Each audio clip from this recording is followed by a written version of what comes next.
Okay, it's the Husk Unfiltered Radio made in Brighton. This week at Husk Hamlet, it's a busy old week. Yesterday, was it yesterday? I think it was. We had Sabina on talking about plants and mental health and all this kind of stuff. And today, I've just finished up recording with Nicola Williams, who is a life coach, a workshop facilitator in the life coach world. And she's also a singer-songwriter. And we've had her on before, quite a while ago now. Pre-COVID, we had her on. So we get into talking about how COVID has affected her work, affected some of her clients, obviously in a confidential way, and go into some of her practice and how she gets into things and deals with things, and some of the themes that she works with, which is stuff like spirituality, self-love, self-care, all this kind of stuff. So we deep dive into some of that as best as we can in the time that we had. So yeah, have a listen to that. That's coming up in a second. Obviously, if you know anybody that you think might make a good guest on the show, then please get in touch with the show and let me know. Although we do have a bit of a list of people who we're getting through, I will be looking for future guests. It could be people who work in interesting careers, have done interesting things in their life, or maybe people that have interesting perspectives on things, or maybe people that have lived through some kind of unusual experience. I'm quite interested in people maybe that are in groups and they don't feel like the kind of main narrative of that group particularly speaks for them. I don't know, maybe for just an example off the top of my head, maybe there are people who basically are really quite far on the left, but did vote to leave the European Union, which is not the way that argument is presented very much. It's not the way we think about that. So things like that. Like I say, anybody that's had an unusual experience. Obviously, I want people who are a bit, happy to talk and fairly passionate about the subject that we're going to cover. The kind of style I'm doing in. So anyway, get in touch with the show if you're going to like that. And for the love of God, obviously all the normal boring stuff, if you could just hit like, if you could hit subscribe, if you could leave some comments, all of these things help. We're trying to grow this show. Maybe it will grow, maybe it won't. I mean, it doesn't really matter either way. But on the same token, hit bloody like and subscribe, because I guess it maybe does. All right, here we go. Let's get on with it.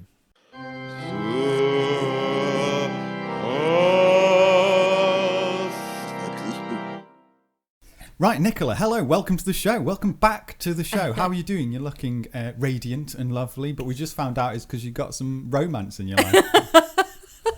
Let's just dive straight in there. Yeah, let's not mess around. How are you doing, though? So last time we spoke to you, you were living in Wales and visiting, right? And now you've moved to Lewis? Yeah, to Lewis, yeah. I've been in Lewis since October. Yeah, brilliant. Yeah? I love it, yeah. It's a really great place. Have you lived this way before?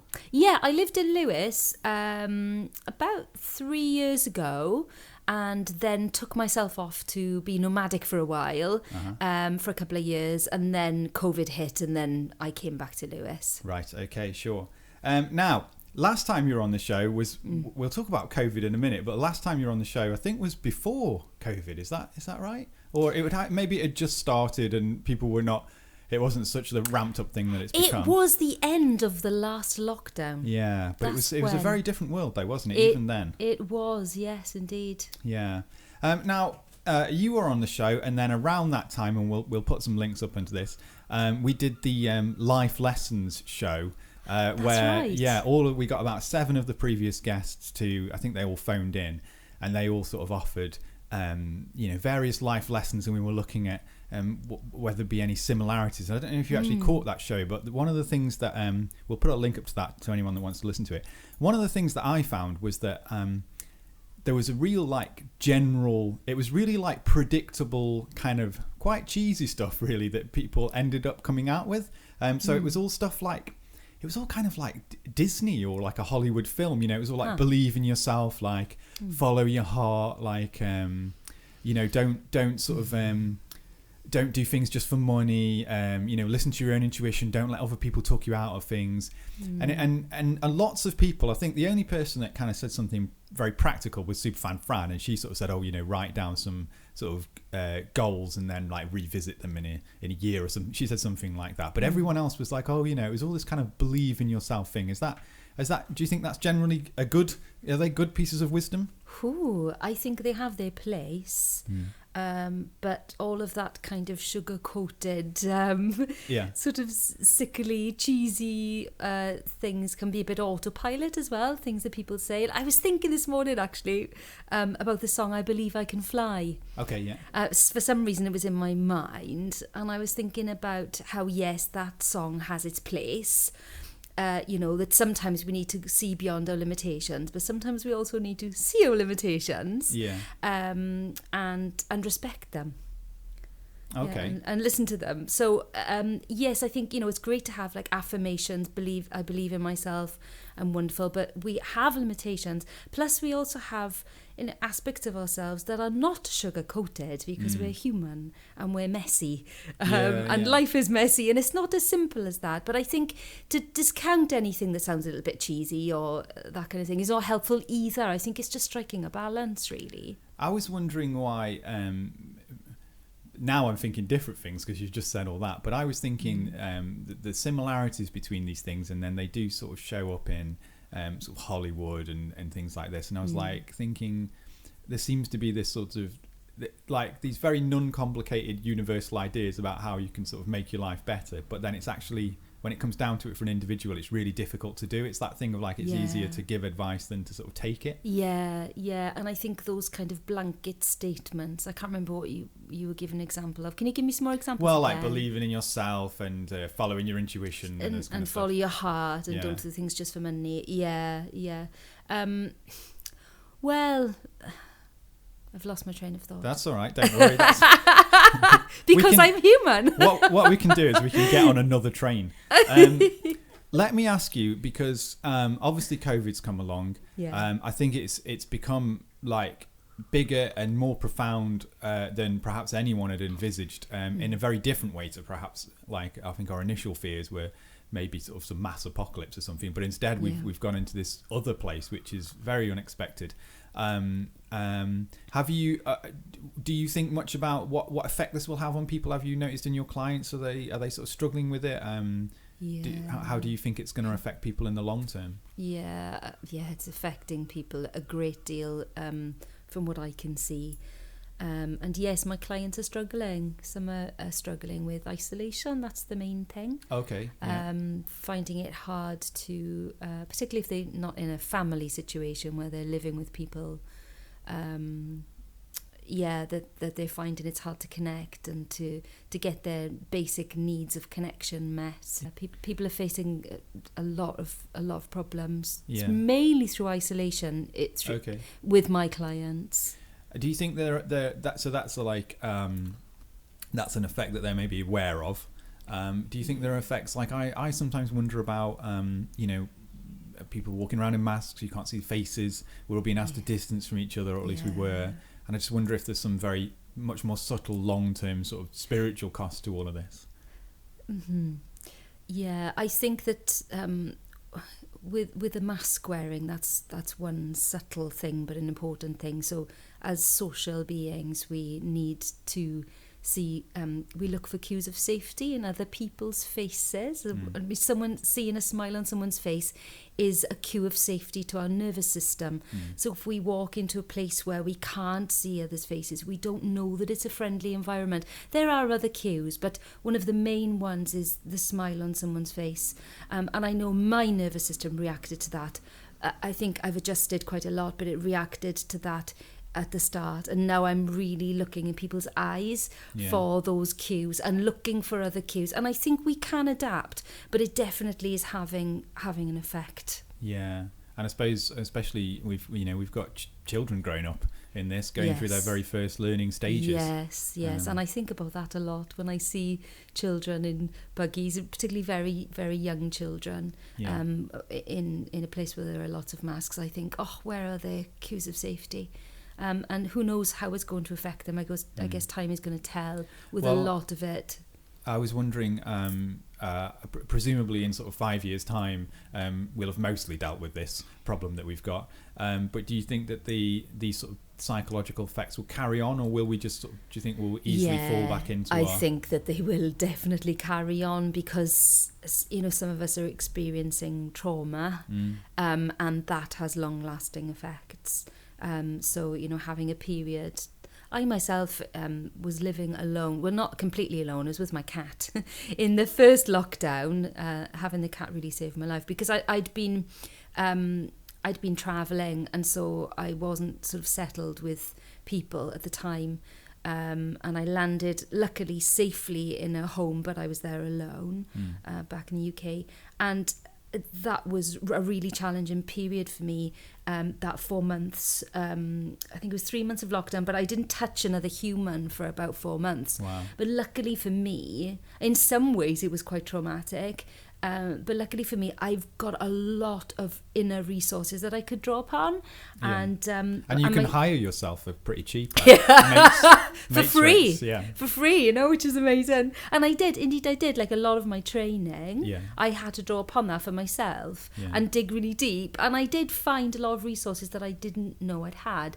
And my spirituality is what really helped me to root in myself as basically being made of love, essentially, and being interconnected with everything else, really reduced that isolation, that feeling of isolation and the effects of it. But nothing really can make up for people, for touch, for being in the same room. I mean, I've done a lot of Skyping during these lockdowns, but nothing can substitute it, really. Yeah, there's so many different angles to it. I often think we've got a lot of friends who are now working from home, and they're loving it, but they're all lucky enough to be in sort of functional relationships. But obviously, if you're living in a crap flat and you've got 3 kids and your marriage is falling apart, it's going to be so hard, pretty difficult, right? Exactly.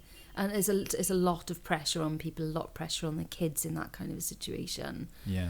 So crazy times. We'll see where it all goes. I suppose just the final thing on that, me and Irena always notice, we've got Irena sitting in now. She's like a legal observer in the room. She's not got a microphone, but she's here. But I see a lot of, in Brighton at least, maybe it's just my anecdotal experience, but there's a lot of young females, sort of like 20-year-olds, and they're sort of wearing the mask all the time, outside in the public, and looking quite anxious. And you can debate whether that's a rational thing to do or not, but regardless of that, I just wonder what effect that is going to have on people. It just seems that people are really scared. I think that people are really scared, and each individual is having their own very unique experience. And I think, there's a lot of divisiveness. So we're talking about this now, that people are divided between masks or no mask, vaccine or no vaccine. I think really, we need to come together and recognise that what each person decides to do and their view on any of these things is what makes sense to their own inner system. Yes. And so we have to have compassion toward ourselves and each other, and to come together with the recognition that this is really hard for us, and not to divide further, but to choose the love. I just couldn't agree with you more. The one thing I've been saying throughout all of this is I wouldn't blame anybody for reacting in any way that they do to it. Yes. So right down to the people who are really hardline on it, to the people who are sort of out there on the conspiracy field. It's like, well, this is really crazy. This is like the craziest thing that's happened. Even in my parents' life, this is pretty much the craziest thing that's happened. And we didn't exactly have a lead up to it, so people are, they, like you say, they make sense of it in the way that they do. And I do think we have to respect that on all the different levels, and that is sometimes quite difficult to do, because we seem to be growing a divisive society, a black and white society. Exactly. And I've really had to watch myself on this. I find myself taking some position, and then seeing that and going, whoa, if I'm taking this very, very strong position, I'll just make sure that's for myself, and that I'm not projecting out and saying that they are doing it wrong, or that's wrong for them, and to really just keep watching that in myself, and to just say, oh, that makes sense for that person. I know as well that some of my positions are absolutely nothing to do with sort of like sitting down objectively and filtering through everything and coming to an opinion. They're just because of like my personality or certain character traits that I have. Preferences, our history, there are all kinds of things. It's crazy. All right, now what I wanted to go through, if it's all right with you, I appreciate we're a little bit pushed for time, but it's about £400 an hour to park the car here in dystopian Brighton. But I was thinking we could just maybe briefly touch on you. So when you do your life coaching, you've got 7 themes. Oh, incidentally, before we start on this, I'm going to say that through this show, you're also a musician. We've had you playing live on the show before. So throughout this interview, we're just going to play a couple of your songs and we'll just intersect them at a convenient point. Great. That might be one. Who knows?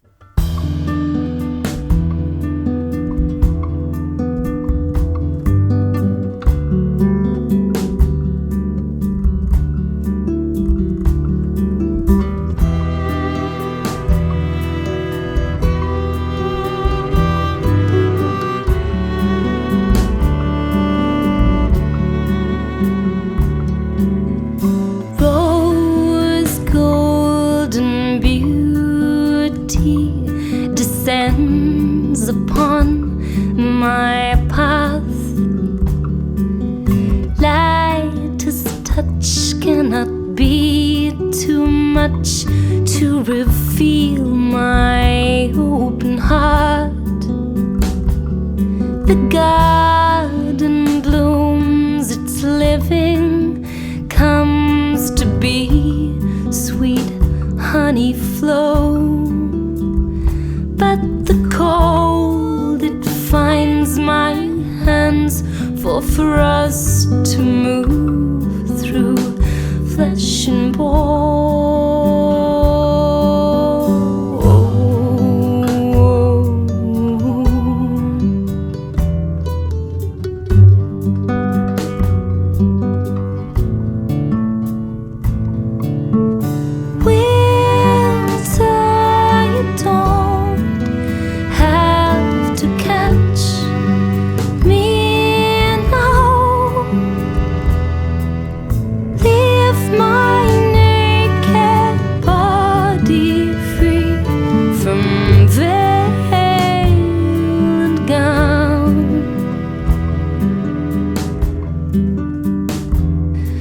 Stars that seek the night time are tears of the sun.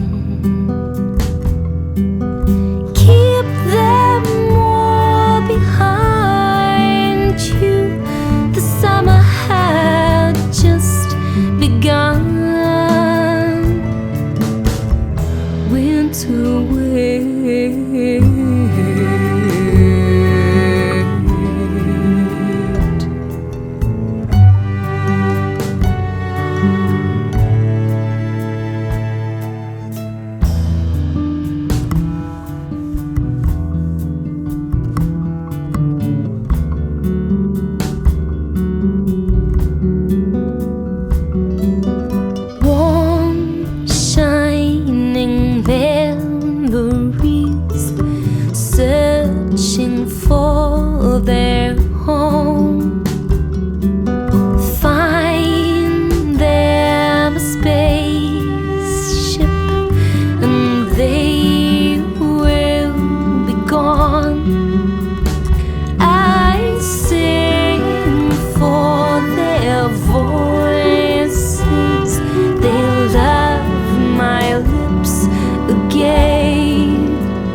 Your snow is unkind to this beauty divine. Can't we melt it down?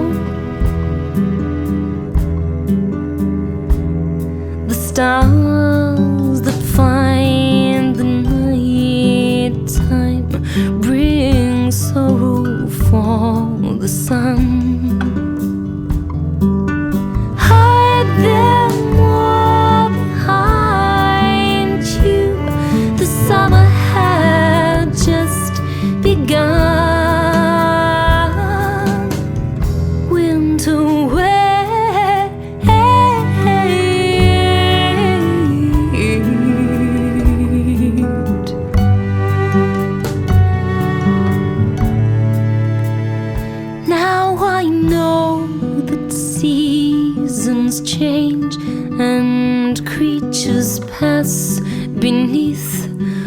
one.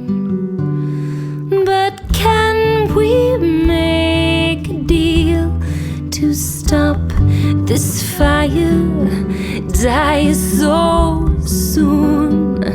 I will bring all of my jewels, lay them bare on green ground.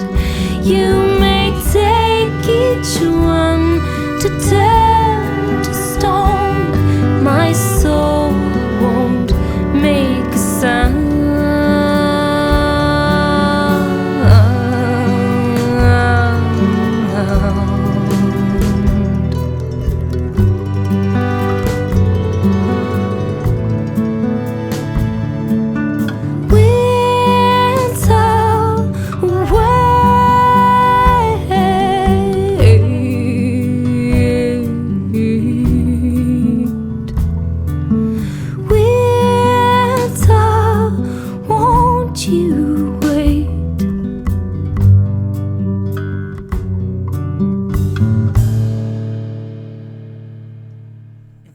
Who knows? We'll find out. But yeah, I thought maybe we could just talk through the 7 themes, just sort of briefly touch on each of them, if that's okay with you. Yeah. I've got them written down here in case you can't remember them. Yes, fantastic. These are the sort of what you use as a framework, I presume, for your work. Your first one is boundaries. Can you talk us through that a little bit? Yeah. So boundaries, saying no, and assertiveness. So this is really about being in touch with our authentic no and yes. Mm-hmm. So our no and yes feelings. Being able, first of all, step 1 is being able to identify when we're feeling a yes and when we're feeling a no, and that's not easy for everybody. And then communicating that clearly, and then asking for what we really want and need. So, it's difficult for some people. Some people find it easy to know what they feel, but difficult to say it. And some people find it difficult to know what they're even feeling, whether they're feeling a yes or no to something. So in the work that I do with people, I support them to really get in touch with what they're really feeling, what they're really wanting and needing, and to express that clearly. I mean, it can be basically really scary for a lot of people to say no, right? Is that the sort of main thing that people struggle with, or is it across the board? To be honest, with the boundaries, I do work with people who struggle to say no. That is the sort of main aspect of that work. And that's and for what all are the kinds of what reasons. are the solutions for that, do you think? Well, the reasons as well. Yeah, well, I guess the reasons, there could be everyone has their own reasons, but people pleasing is one. We may have grown up, in an environment where we wanted to please our caregivers, and we knew that by saying yes and pleasing them, doing what we thought they wanted, that we would stay safe and have our needs met. So that was actually a survival strategy when we were young. But as we get older, that's no longer fitting. It's actually it could even lead us to great harm. And definitely off the track of what we want to be doing in life, because we keep saying yes to things we want to say no to, then we're not going to be going in the right direction. And how would you is it just a case of encouraging people to say no, and they maybe start small and do it a little bit more and more, or is there some sort of technique? Yes, I do suggest that people exactly that, start small and grow their comfort zone. So not to start with your mother who you never said no to and you're really scared of, or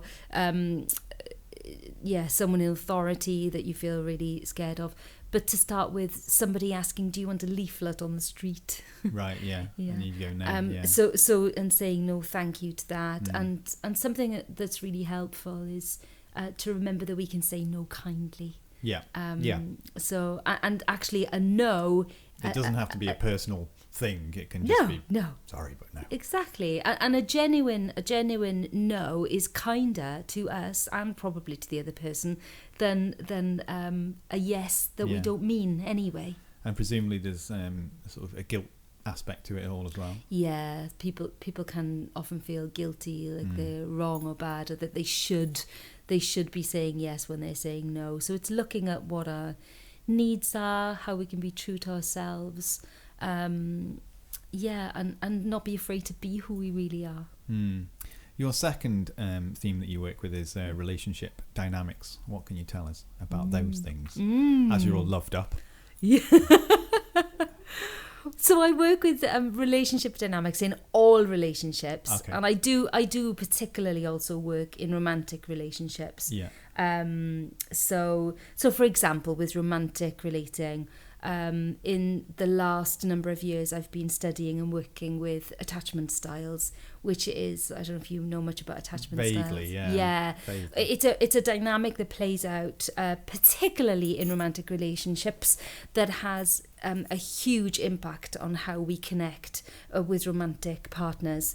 And when I first learned about it, I just thought, oh my God, I wish I'd learned this when I was a teenager. So I would have had a very different looking love life until now. So that's one example. So for example, with attachment styles, a common dynamic, a painful dynamic, is one person is anxious and they're worried about where this person, where their partner is, and are they going to go off with somebody else, and they sort of feel insecure, and the other one is avoidant and they feel, oh my God, I'm being suffocated, I've got to get away. And so what happens is the one that wants to get away, the further away they go, the more anxious the other one gets. The more anxious the other one gets, the further the other one goes away. And couples can find themselves, they may have this dynamic happening because they have a tendency to that attachment style, and they don't really understand what's going on, but it's extremely painful, and the connection doesn't happen. I have absolutely been in that relationship style, and also knew what was going on as the avoidant one, and still didn't know what to do about it. Yes, and it's really difficult, and it does take a lot of awareness, a lot of really good conscious communication, and self-awareness. I mean, you can work with having different styles, but the ideal is that we become as secure as we can, feel as secure as we can in our relationships. Is the way to maybe better relationships, for want of a better phrase, is it to be sort of going around these attachment styles and having a different sort of relationship, or is it just about accepting that you have them and finding something you're compatible with? Yeah, I think it's recognising what our tendencies are. So rather than putting ourselves in a box, because they can change, you know. So I myself have a tendency toward an anxious attachment style, and so I have, and then you what you find is you're actually attracted to, when you're looking for a mate, you'll actually be attracted to the avoidant people, because there's a pull, there's an attraction there because of the strength of the dynamic. So I'd look across a room and I would like, who do I feel attracted to? Usually it would be, you know, the ones who are avoidant. So it was recognising that for me, and recognising that I could really do with somebody who's securely attached, who doesn't have a strong tendency toward being either anxious or avoidant. And indeed that is what has happened. So my current partner is securely attached, and so I am becoming securely attached in that. So my attachment style's changing. I'm interested. So I was just going to ask you there. So you might get in one relationship, it might work a certain way. Another relationship might work a different way, and you might change it within that relationship. Absolutely, yes. And that's very hopeful, isn't it? Yeah, totally. Yes, it is. It is.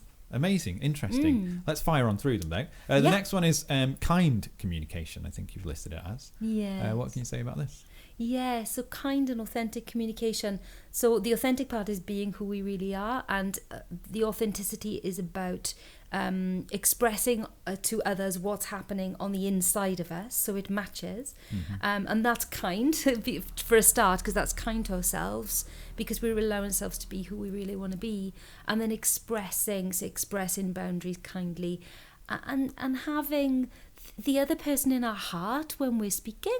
So when I'm speaking to you, if I'm requesting something or having any kind of conversation, I have you in my heart, and I recognise that the things I say and how I behave towards you has an impact on you. You know, I'm not responsible for your feelings, but I have an impact on your feelings. And so having that sort of kindness to recognise the impact that we can have both ways. We can have an impact where someone can be hurt and feel alienated from us, and we can have an impact where we can have more connection, more closeness, more love, and then we can all blossom within that kindness. I suppose what makes this difficult, certainly in my life I found difficult, is that the times that you might most want to communicate are also when you're very emotional. But these are the very difficult times to, communicate in a very kind and nice, diplomatic sort of way and an honest way, because you're just so consumed in your own emotions. Yes, absolutely. And I think it's a real practice to, I know for me, it's like to gather myself when I'm really triggered in an emotional state, if I'm feeling angry with someone, to really take a breath and first of all, be kind to whatever's happening within me first. So the kindness starts with me. And then doing what I need to do to regulate myself enough. So regulating my system and calming my system down enough that I'm not going to dump on the other person. I'm not going to blame them. I'm not going to make them bad or wrong. Of course, we're all human, and then we have slip-ups because sometimes we feel consumed with an emotion, but I love working with polyvagal theory. I don't know if you're familiar with polyvagal theory. So it's basically seeing ourselves through our nervous system and the survival states that we get into. So the fight or flight state, which would come with feeling very angry, or we might have the collapse or immobilized state that we might get into when we get depressed, where we freeze. So that's the freeze state. And what can happen when we're triggered, we go into a survival response, and there are ways that we can bring ourselves back into the zone of safe and connected. So we need to always have a foot in safe and connected, so that we're not hijacked by our emotions and hijacked by these states, and then end up just out of control and not able to be kind to others or even to ourselves. Can I ask you this though? You're saying that when you're in emotional states, it's a good idea to take a breath, take a bit of time. I usually try and wait before I communicate everything until I've calmed the hell down. Right? Yeah. I try and do that now, and then obviously I think I understand what you mean by kind communication, and I've actualized that a few times in my life at least. But sometimes I have this suspicion that sort of volatile communication, although it's unpleasant at the time, sometimes I wonder if it might be necessary. It sort of stirs up the waters a little bit, but maybe that's just a way to get things out that I would be too afraid to address in a calmer way. I don't know. Do you think that you should always be looking to avoid more emotive sort of conflict or whatever, or do you think sometimes it is actually part necessary? I wouldn't put a should on it. For myself, I personally am always aiming to be in a place of self-responsibility, kindness and love, and not blaming and criticising others. And I think what can often come out, because I'm a big fan of NVC as well, non-violent communication, I think the way it can come out when sometimes is just unhelpful. It's okay if it happens, and it's not going to be perfect. Like, being human is messy, but what I really human relationships are really messy. But that's what I personally want. And sometimes there's an argument and things are said, and we can say sorry later. The ideal for me, I think the main thing is that I'm taking responsibility and recognizing that we're interconnected. So if I hurt you, I'm actually hurting myself. Indeed, yeah, absolutely. Now, your next one is befriending the self. Is that right? Yeah, befriending your whole self. Yeah. So this is really about turning toward the parts of us that we might find unacceptable, that we might feel or believe are unacceptable. Bit of shadow work. Bit of shadow work, exactly. So the disowned parts of us, the parts that we say, I'm not like that. Yeah. And then we hate someone else for being like that because we're really like that, but we don't want to admit it to ourselves. So it's about looking to see what have we pushed away, what aspects of ourselves have we pushed away into the shadows that we can put our arm around and bring back in to the sphere of love within us. And also it's about befriending our emotions, our feelings, our experience of whatever's happening within us in the moment. And I think we're really conditioned to have an autopilot kind of turn away from difficult feelings, turn to, this is I think the root of addiction really, that we can't be with the difficult feelings within us, so we turn to food, drugs, sex, relationships, all manner of things that we can become, even overthinking, thinking too much can be a way of avoiding feeling. So you think these are about feelings and emotions rather than I'm not sure how else to describe it. Now we're going to have to get on another train, because now my train, I've got off that train, completely gone. Let's go to intimacy quickly, and maybe my brain will do some backwards thinking. Yeah, the themes are really interlinked, so that they might are. happen. They do speak to each other. Yeah. Talk to me about intimacy. A lot of people struggle with intimacy.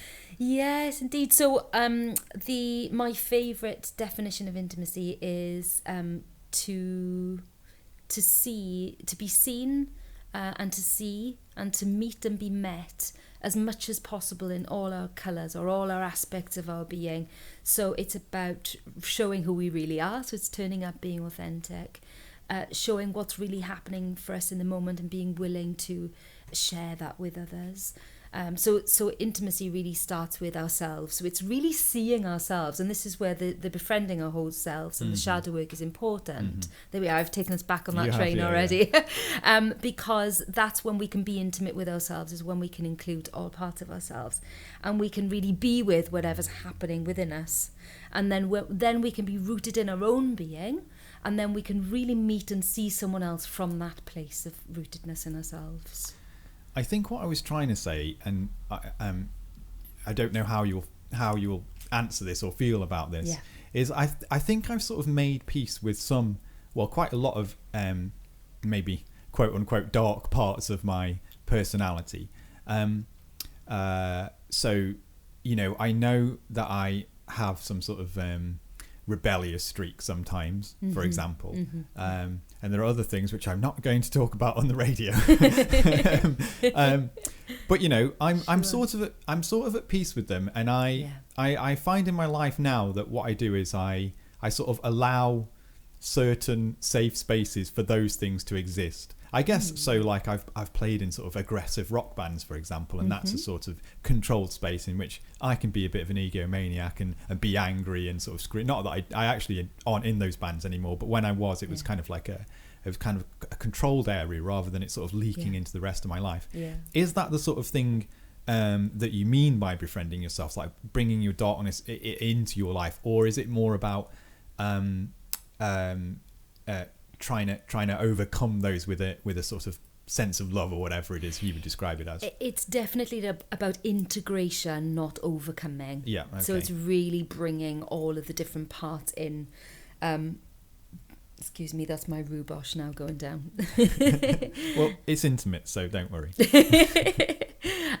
yeah, it's definitely not about overcoming, because that suggests to me that's a pushing away. A suppression, Yeah, and if there's a part of me that exists, it's here. It exists. So by definition, it needs to be loved. Yeah. Otherwise, it's going to stay in the shadows, and it will leak out somewhere else. Yeah. Just like you push it down in one area and it'll just pop up, maybe in some very unhelpful area, and be much worse. Do you think this is where sort of really terrible behaviours end up coming from, sort of criminal behaviours? Is it because people are just so we actually have next door to us, I don't know if you knew the story, but in Brighton there's been a cat killer that they've been looking for years. Oh wow. And he was actually our neighbour. Wow. He's gone to prison now. Yeah. But anyway, that's a bit off the point, but not really, because obviously that guy's probably crazy, right? Well, I think that if when someone is doing something that's harming other people or other beings, that's because they see themselves as separate from those other beings or separate from life. And so they're not recognizing our interconnectedness, because when you realize that we are one and the same, so not to go down the cheesy route of we are all one, we're but going to come to that. That's on my list. Don't worry. Good. But we are there. When we recognize there is no separation, actually, really, then we can't harm another person. It's when the more we realize that we're not separate, that is the more love that can come in, and the more care we have for other beings. Now, this is bleeding into your other area of spirituality that you talk about. Now, so while we're on this topic, and I appreciate we've bypassed intimacy a little bit, but never mind. With spirituality, you're talking about one consciousness and this kind of stuff. What are your beliefs in all this area? What do you think's going on in the universe? What's it all about? What's happening? My beliefs, gosh, I'm not sure. I mean, I think I've had a lot of beliefs. I've gone through different stages of beliefs in the past. It's quite simple now, the way I see things. As I was just saying, that there is no separation.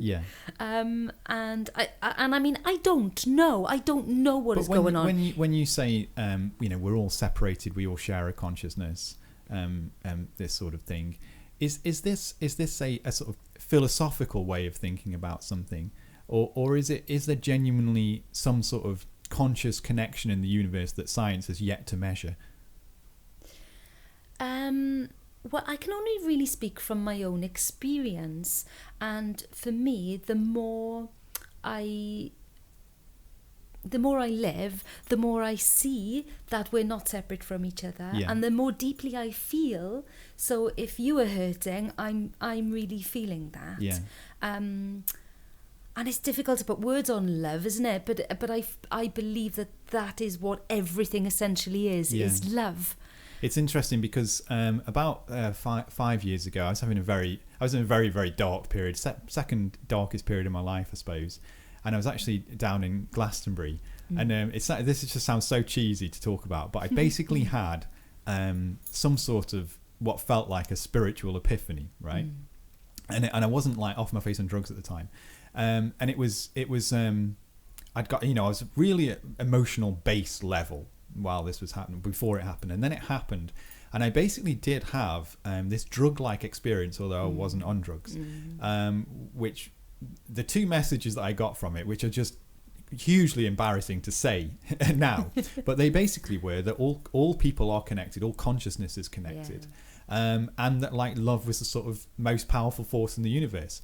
And this thing, I was on a total high, and I would be able to walk down the street and I could just sort of diffuse any sort of confrontational situation. I could immediately diffuse, and I could just see in people all of this longing, this like deep fucking longing for each, for love and compassion and all this kind of stuff. And it stayed with me for about 2 or 3 weeks, and it completely changed my life. And then as I rebuilt my life from that moment, I've become further and further away from that, the sort of like the intensity of that feeling. And I don't really talk about it very much, and I don't really, I'm not in that place anymore.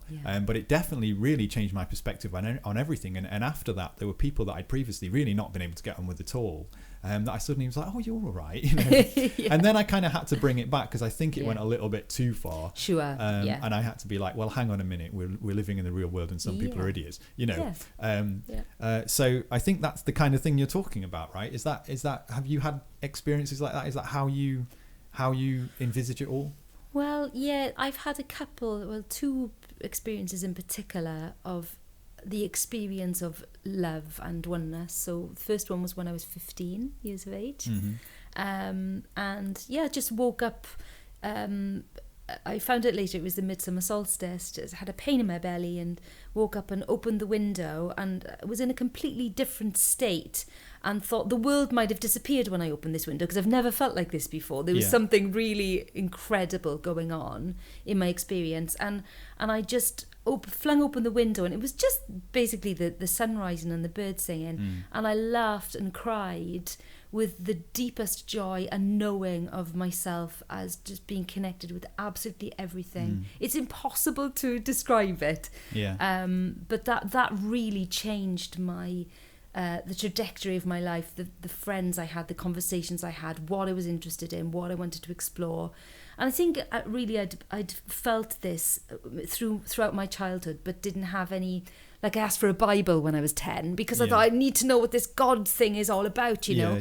And then I actually had one during that lockdown when I was alone. I had another really incredible experience, a bit similar to that, that again brought me deeply into recognizing my true nature. Do you have any suspicions about what might drive all of this, though? Is there sort of like gods, or is there some energy, or are you just not sure? It's just who we are. Just a human experience. It's just, I think human experience is part of who we really are, and it's this mystery is unfolding. And the truth is, I don't really know. I don't have any answers. And the more I recognise I don't really know what's going on, I don't have any answers. I'm just kind of free floating in this experience and just open. I just want to stay open and stay loving, and that's all that really makes sense.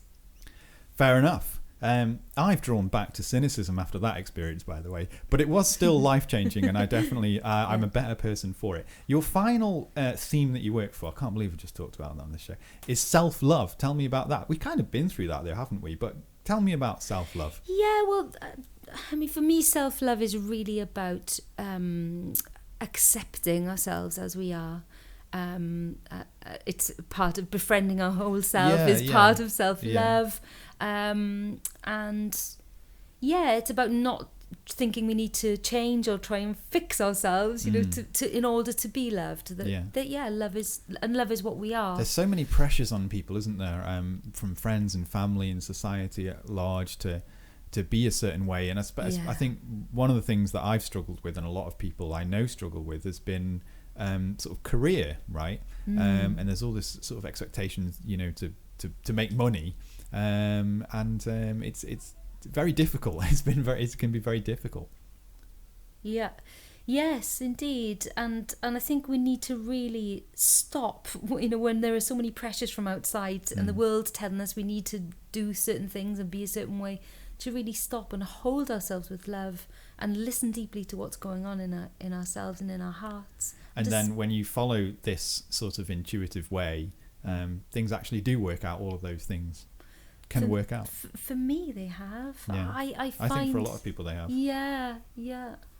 Well, thank you very much for coming on the show. Thanks so much for having me. We've got through a lot of stuff there, haven't we? There's just one more thing I wanted to ask you about. Yeah. Which was just a curiosity, really. In your practice, I was just wondering what would be the, if any, main sort of differences of issues, I suppose, that people face, and how you might overcome them between men and women. Difference between men and women. I do work with both men and women. I don't know. I think it's there are a lot more similarities than there are differences between men and women. Yeah. I think it's a human thing. I don't think there's a massive difference. I think men do people come to you with the same problems? Well, men, I know I've had male clients wanting to get more in touch with their emotions. I think because they're conditioned out of being in touch with and expressing their emotions more than women. And then I have quite a few clients come, mostly female clients come with romantic relationship issues or wanting to meet a partner and struggling with that. Yeah. Well, you're here now in Brighton, in Lewes. You're in love. The lockdown's sort of coming to an end. What's the future hold for you? Where are you? What's the next steps? Well, I mean, the next immediate steps, I'm holding a couple of workshops in Into the Wild Festival in West Sussex at the end of the month, the end of August. Nice. So looking forward to that. And I'm also going to be releasing an EP. Ooh. So my partner is also a singer-songwriter. Fantastic. And he's recording and producing the EP. So we're working on that at the moment, and that'll be probably October time. Well, do keep us in touch with that. Let us know when it's out, and we'll play some on the show. Yeah, great. Cool. Well, thank you very much for coming down. Thank you.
you.